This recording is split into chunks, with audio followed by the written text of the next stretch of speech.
dhowr bahood baan nahay dhowr bahood reerkayga aabbahay naaga badan buu guursaday dhowr bahood aana bahda ugu abtixun baana ka dhashaanay runtaa idin sheegaya wallaahi billaah kuwa kale hooyooyinkood dad wanaagsan ay ka dhasheen oo sharaf leh aniga kuwan bahdayda ah isku bahdanahay bahdan ree afgaab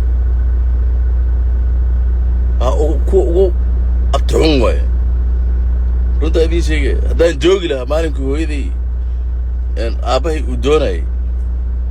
uu gabar ree afgaaba uu guursanaya waa ka reebi lahaa wallaahi billaahi tallaahi waa ka reebi lahaa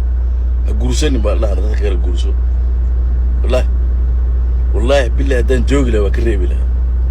inuu guursado ree afgaab runtaa idin sheegaya wax dee qofkii hadduuba adigiiba dhib kula daba socdo wuxuu yahay male maxaan ka garabsada dadkan weliga hataa hadalkooda ma sheegin hataa inay abti i yihiin I never said it maxay ii wadwataan ane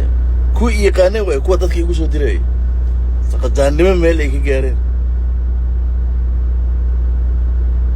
haddaan oga ama aan joogi lahaa ama awooddaas aan leeyahay aabbay waa ka reebi lahaa hooyadii inuu guursado waxaa annaga dhowr bahood baan nahay bahda ugu xun ree abtiga ugu xun leh baana ka dhashaanay haddana